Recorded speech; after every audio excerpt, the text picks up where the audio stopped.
ఒక విత్తనం మొలకెత్తాలంటే మనకు రీసెంట్గా జరిగినటువంటి పరిశోధనలో వెల్లడైన విషయం ఏంటంటే, ఒక విత్తనం ఆరోగ్యవంతంగా అది మళ్ళీ మొలకెత్తాలంటే ఖచ్చితంగా మనకు దానికి కావాల్సినటువంటి బలం ఏదైతే ఉందో ఆ బలాన్ని మనం సింపుల్ లిటిల్ వర్డ్స్లో న్యూట్రైన్స్ అంటాం. న్యూట్రైన్స్ అంటే పోషక పదార్థాలతో కూడుకున్నటువంటి ఏదైనా ఒక విత్తనం పర్ఫెక్ట్గా అది మొలకెత్తుతుంది.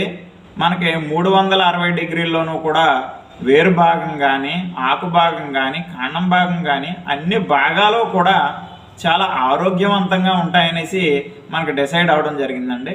కాబట్టి రైతు సోదరులు గమనించాలి, మనం రేపొద్దున పంటకి ఉపయోగించాల్సినటువంటి విత్తనాలు మన మళ్ళలోనే మొలకెత్తాలి అంటే మీరు కేవలం రసాయన ఎరువుల మీద ఆధారపడి మాత్రం వ్యవసాయ విధానం జరిగినప్పుడు ఈ రసాయన ఎరువుల్లో ఉండేటటువంటి అందులోకి కాంప్లెక్స్ పత్తాల్లో ఉండేటటువంటి యూరియా, సూపర్ పొటాష్ తప్పితే ఇతర పోషక పదార్థాలు లేకపోవడం వల్ల ఈ సీడ్ కనీసం జర్మినేట్ అంటే విత్తనం మొలకెత్తనటువంటి పరిస్థితుల్లోకి వెళ్తుందనేసి ఈ వీడియో ముఖంగా తెలియజేస్తున్నాను.